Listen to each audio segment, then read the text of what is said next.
Hey guys, welcome back to Let's Talk, and today I just want to break down the pros, cons, and differences between Xbox Game Pass and the PlayStation Plus, or Spartacus, as they were codenaming it, which is essentially the competition or PlayStation's answer for Xbox Game Pass. So, let's talk.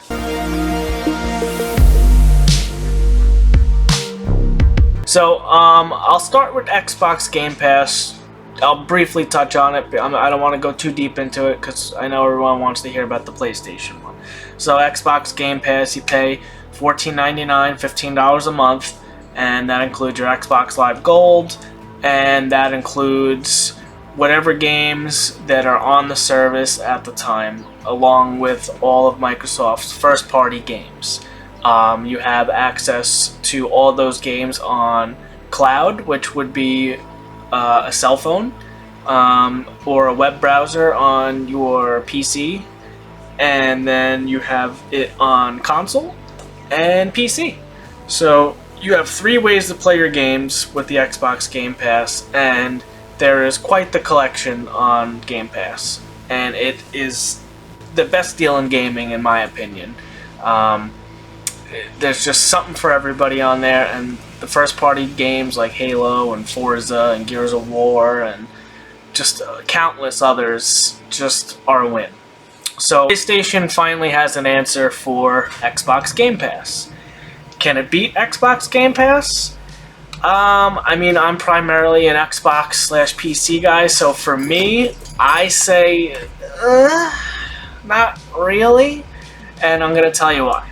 So, now, instead of PlayStation Now and whatever other PS words they put into their campaign, now it's just PlayStation Plus, and there's three tiers. So you have PlayStation Plus Essential, which is the same thing we have right now. It's your regular PlayStation Plus. You get your 2 games a month free with your PlayStation Plus account, and you have access to all your online gaming. You get the discounts via the PlayStation Plus subscription on the store, and you get your cloud storage, your multiplayer gaming, So nothing's changed there if we want to stay at the $10 a month. Now, Tier 2, PlayStation Plus Extra. I'm going to read right from their blog.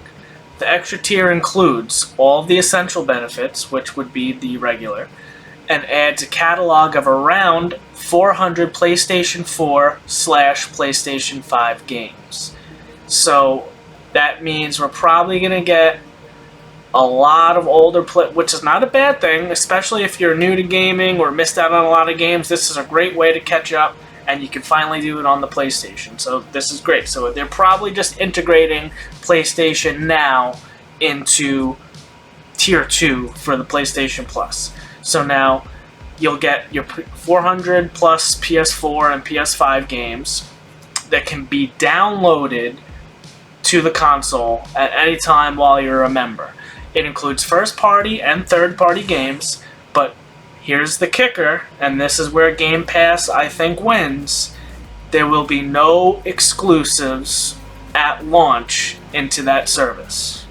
So, that means your new God of War, your new Uncharted games, any PlayStation first party will not launch day and date into the service, which Game Pass does. So, tack one on for Game Pass, in my opinion. And now this is the same price.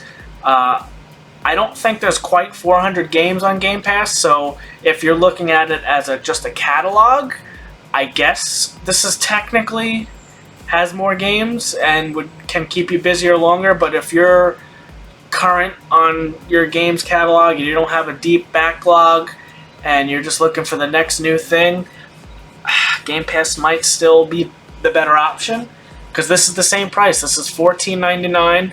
However, Xbox doesn't give you a discount for buying a year versus monthly. Now, PlayStation said, hey, you could pay $15 a month, or you could pay $40 a quarter, or you could pay $100 a year.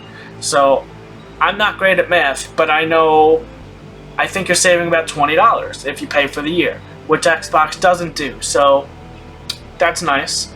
In UK, it's going to cost €10.99, €31.99 quarterly, and $83.99 yearly. No Australian prices have been announced at the time of this writing. PlayStation Plus Premium. Now, this is their top tier, top dog offering. So, the Premium includes everything in the Essential and everything in the Extra package, but it also adds 340 extra games to the catalog, including PlayStation 1, PlayStation 2, and PSP games for streaming and download. Now, there is PlayStation 3 games also, however, you can only stream the PlayStation 3. Thank you, Cell Architecture, for screwing us again.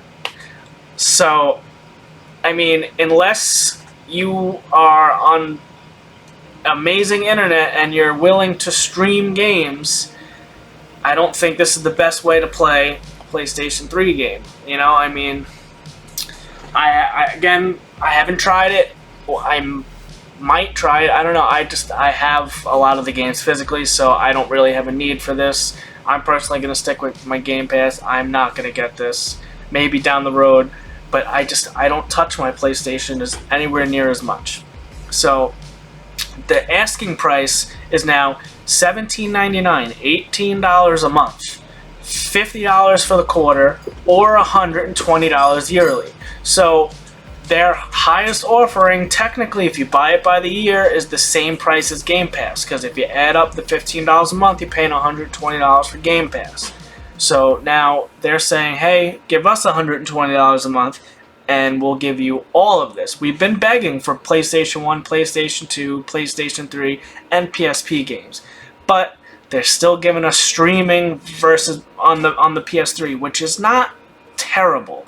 If that's the only one, I guess it's okay. Maybe in the future there will be some sort of way to download the PS3 games, but I'm not sure if that's going to happen. So I can't confirm, can't deny. On paper, they're both great services. If you're a diehard PlayStation fan, I think the premium edition, if you pay for the year, I think that's worth it. That's what I would do. I would spend the extra $20 and I would go with the premium if I was a PlayStation guy, which I guess it hurts me to say that I'm not really a PlayStation guy anymore. I love PlayStation, but I don't touch it. I love my achievements and I love my PC, so I'm just kind of stuck on Xbox and PC, which is not a bad thing because I love that ecosystem. I love those consoles. I love the controller. I love everything about it. But if I had more time, I would play PlayStation also. It's just, where do I want to spend my time? And unfortunately, it's not on a PlayStation console. But I think, in closing, I think this is a pretty good deal. But the negatives for me, the two big negatives that stick out for me is the day and date stuff you will not get for new games, will not launch on this service day and date. Could be a month later, it could be 6 months later, it could be a year later, depending on how well the game sells. And then the PlayStation 3, which seems to be the most popular in demand, is still going to be streaming. So unless you have a very strong internet, this could be a problem for you. So that's all I wanted to say. So think about that. I'll have this list above me so you guys can read it for your own. And that's about it. Any questions? Throw them down in the comments. What are you gonna subscribe to this? Do you have Xbox Game Pass? Do you primarily play on PC and just download games off of Steam? Where do you fit in on this? Where do you weigh in?